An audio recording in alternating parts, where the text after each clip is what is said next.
Го слушнавме нашиот Иван што рече во видеото, дека човек е многу лесно да го расплачеш, но тешко е да го натераш да ти запее песна. Колку живот има во овие народни мудрости, во овие зборови, затоа што, пријатели, човекот е кревок. Доволна е една неправда, едно разочарување, една загуба и веќе знаеш каде му е болното место. Лесно е да ја допреш болката, лесно е да ја отвориш раната, но како да му придеш на човека повторно за да може да им поверува на луѓето? Како да го утешиш без да го сожалуваш? Како да направиш по се што преживеал повторно да ти запее? Тоа го умееше Иван Котев. Не затоа што тој имаше можеби некаква тајна, туку затоа што имаше огромно трпение. Имаше љубов кон човекот и никогаш, верувајте, никогаш не се откажуваше од него. Кога некој не сакал да зборува, тој не се заминувал за секогаш, се враќал повторно и повторно за една приказна, за една песна, за еден спомен, за еден човечки живот што заслужувал да биде слушнат. Знаел дека народното творештво не живее во книгите, живее во луѓето, а до човекот не се стигнува со прашања, туку со доверба. Затоа вечерва, денеска, кога зборуваме за Иван Котев, не се сеќаваме само на големиот фолклорист, се сеќаваме на човекот што умееше да ги слуша луѓето, човекот што знаеше дека зад секоја песна стои нечија судбина, а зад секоја судбина нечие срце. Вашето присуство вечерва е најубавата потврда дека неговата работа не завршила со неговиот живот. Таа продолжува да живее во сите што го почитуваа, во сите што од него учеа и во сите што веруваат дека народот се чува така што најнапред се чуваат неговите луѓе. Затоа, дозволете ми да упатам искрена, длабока благодарност до Општина Струмица и до градоначалникот господин Петар Јанков, што ја поддржаа, ја покренаа оваа иницијатива и до Институтот за фолклор Марко Цепенков од Скопје и до директорот господинот Зоран Малинов, кои што се јавија како коорганизатори и се разбира ни овозможија вечерва да се сеќаваме низ мисла, низ зборови, низ песна, низ негови лични фотографии и снимки на нашиот незаборавен, исклучителен Иван Котев.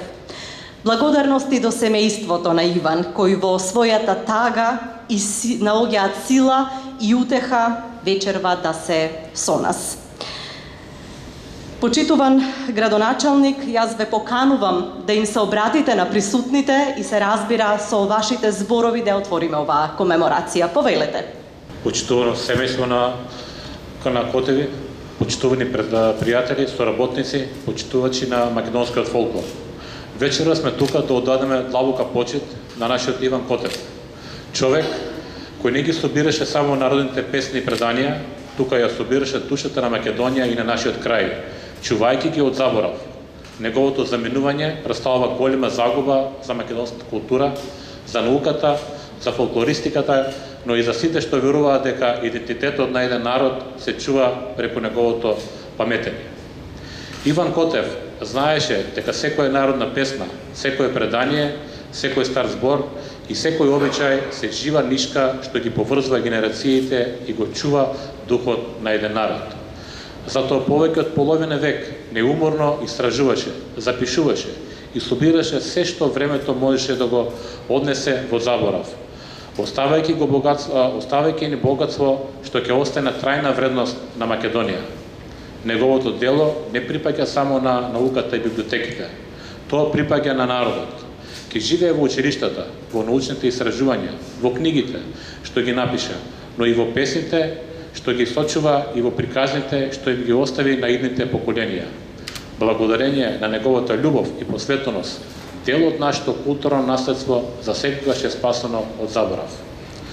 Струмица се простува со својот хроничар, од човекот кој со љубов и трпение ја запиша душата на овој крај и ја претвори во трајно сведоштво за идните генерации. Во свое лично име и во име на општина Струмица упатувам искрено сочувство до неговото семејство, роднините, пријателите и до сите што имаат чест да соработуваат и да учат од него. Нека му е вечна славата, нека почива во мир. Половина век и повеќе, Иван Котев беше соработник на Институтот за фолклор Марко Цепенков од Скопје. Таа врска се градела со голема доверба и пријателство со генерации научници и фолклористи.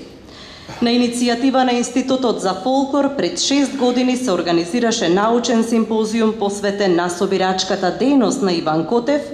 Тука е и поранишниот директор Ермислав Азановски, кој во тој момент ја водеше институцијата.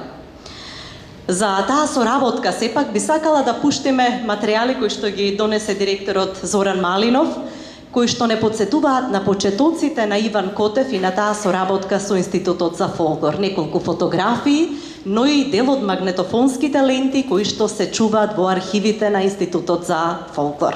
Кире, може да ги пуштиме. Ајде пуска, пука, Дегоската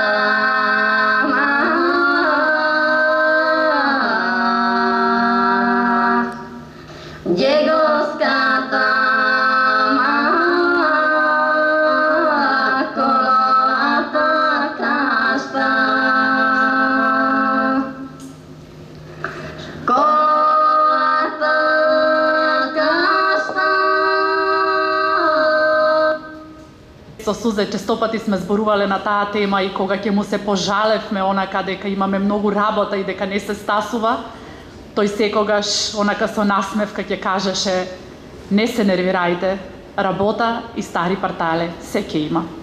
И честопати се смеевме на таа негова забелешка, меѓутоа навистина бил многу во право.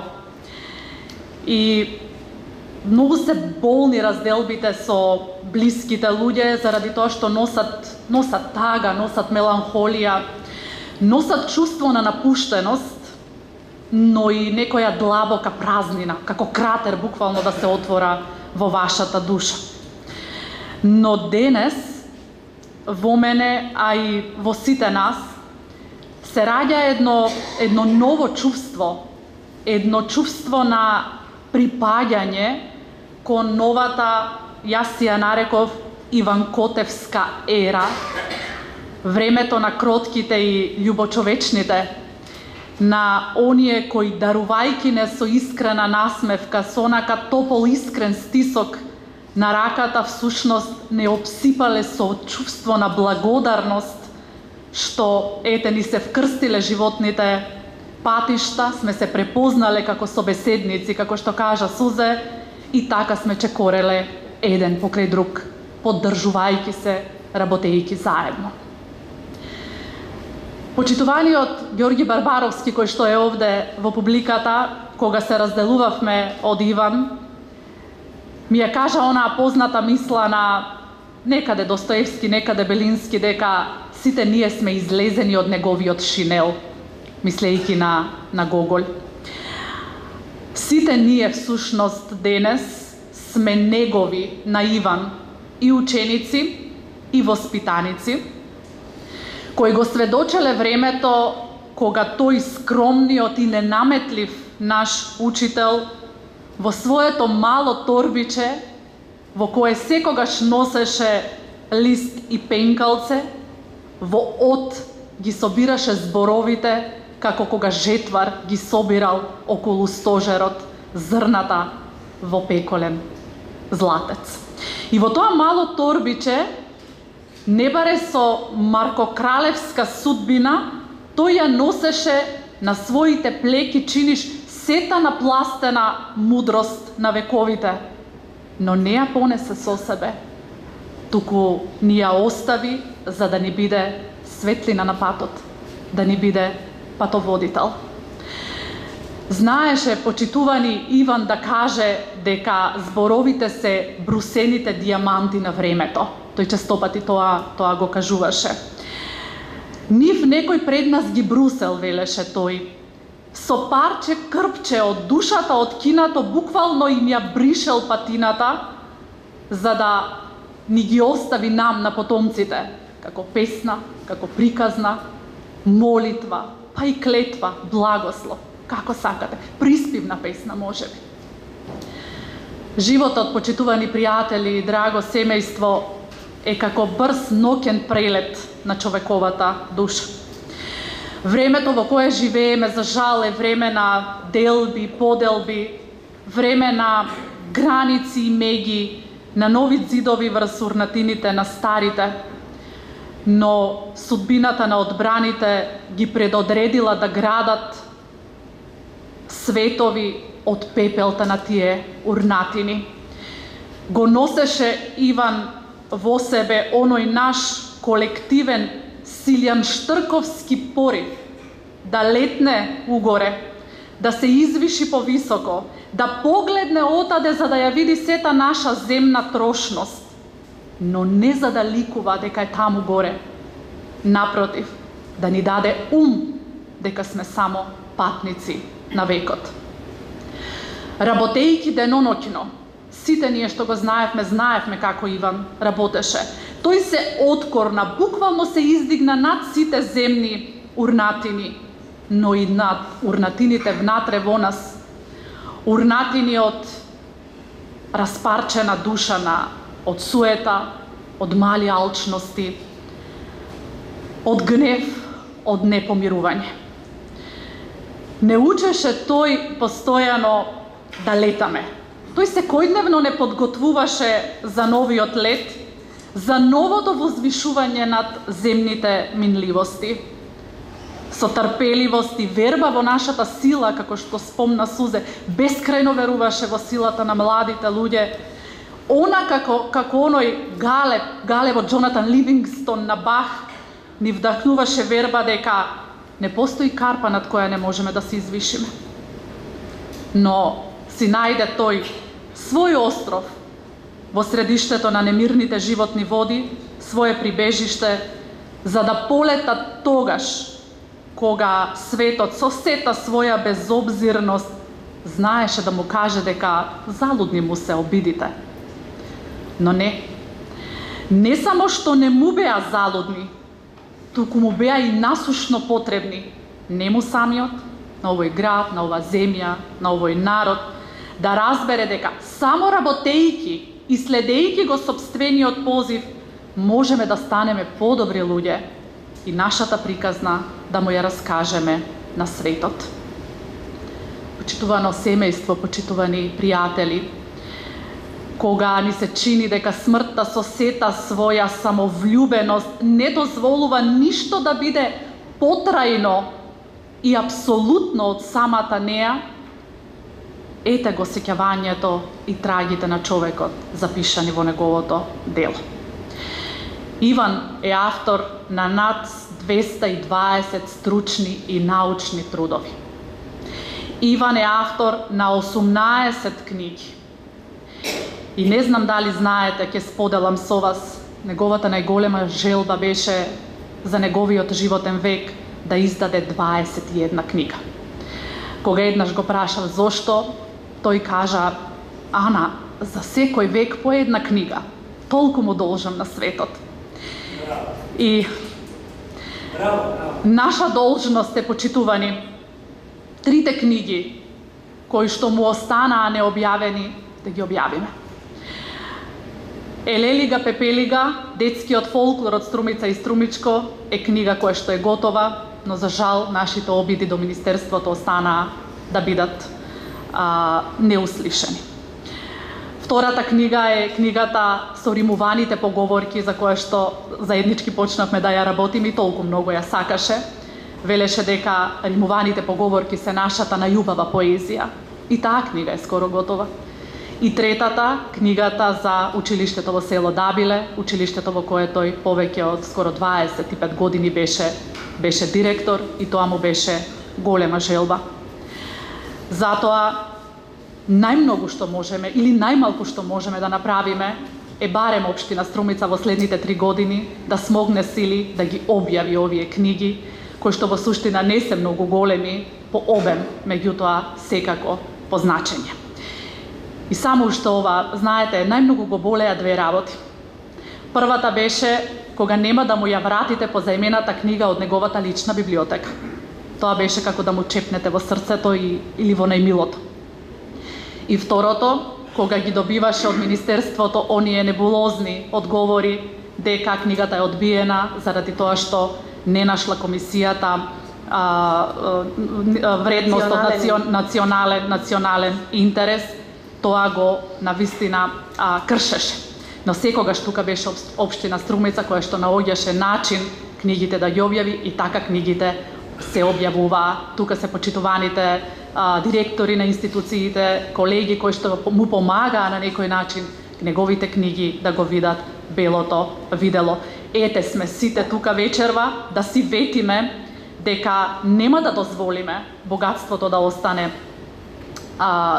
необјавено и тоа е нашето одолжување кон него, барем толку можеме. А спомен обележието кое што треба еден ден да изникне во овој град, мислам дека се подразбира. И на крајот, човекот Иван, пријателот Иван, учителот Иван, фолклористот Иван, колегата Иван, денес стои како жива стража на духот на оваа наша македонска земја. Тој ги заслужи сите земни награди, но вистинската и најголемата е вечниот спомен и вечното сеќавање на него. Нека му е вечна славата.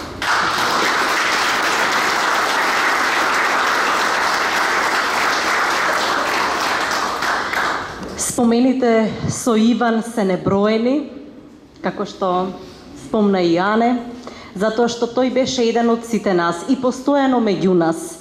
За него немаше тешко и немаше невозможно. 2 дена пред да почине, беше токму во овој простор да ги поддржи младите уметници и писатели. Имаше неверојатен сенс за тоа, неверојатно чувство, колку е важна поддршката, колку е важна да се даде насоката на помладите. Па, пријатели, ако некој има потреба да сподели неколку збора од своите спомени со Иван, повелете.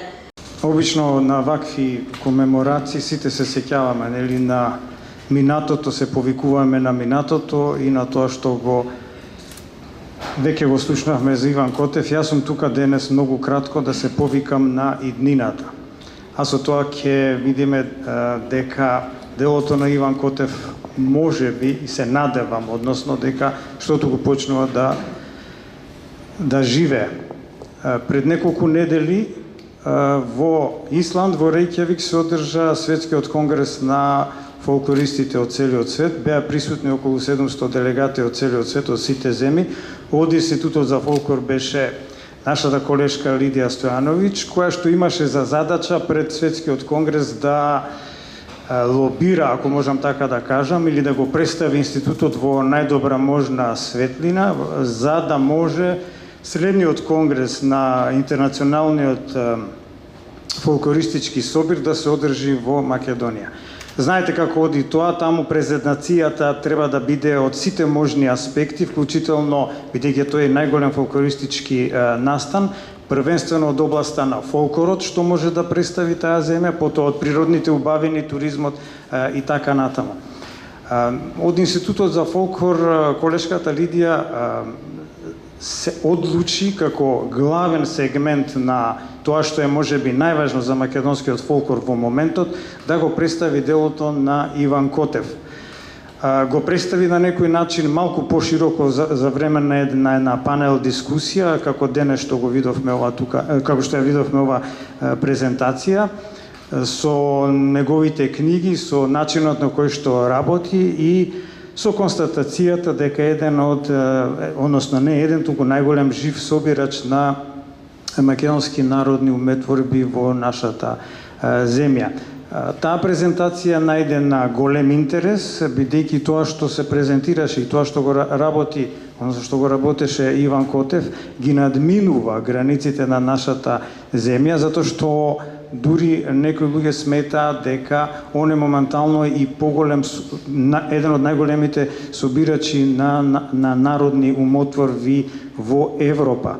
Бидејќи таков опус каков што има тој е навистина нешто импозантно. Можам да кажам дека презентацијата помина успешно и 2030 година Институтот за фолклор ќе го одржи во Скопје меѓународниот конгрес на фолклористиката од целиот и ќе бидат присутни фолклористи од целиот свет. Задачата на Институтот за фолклор е, се надевам дека во рамките на таа презентација ќе има и еден дел посветен на Иван Котев. Нашата задача во Институтот за фолклор е во наредните години да се обидеме, бидејќи сме во фаза, директорот тоа добро го знае, на дигитализација на сето тоа што уште ни остана во институтот, да го сметаме Иван Котев некако и неговото дело некако до сега надворешен соработник на институтот, како дел од институтот и во рамките на дигитализацијата, ова е мој предлог сега, дигитализацијата на материјалите од институтот, да се дигитализираат и материјалите, можеби не сите, но тоа што е достапно од Иван Котев, за да има меѓународната јавност увид во тоа што го работи, а денес е многу лесно, дури да се на македонски поставени тие дела, да се преведат на англиски за да бидат поразбирливи. Ова го кажав затоа што длабоко сум уверен дека тоа што го работел Иван Котев нема локален карактер, без разлика колку што велиме дека тој е струмички автор, струмица на вистина, мора да се гордее со таков еден човек кој што ги има кај се, туку дека е тоа полека станува еден интернационален, меѓународен, да речеме, меѓународно едно прашање кое што е поврзано со македонската фолклористика, бидејќи он е на вистина еден импозантен македонски фолклорист. Ние секогаш, особено јас лично, читајќи ги биографиите на нашите предходни собирачи на македонски фолклор од 19-тиот век и почетокот на 20-тиот век, секогаш на крај на нивните биографии пишуваше дека они заминале од овој свет непочитувани, незабележени од јавност и така натаму, туку само забележени преку нивните дела, објавени во ова или тоа списание во Бугарија, Србија, Македонија, Хрватска и така натаму.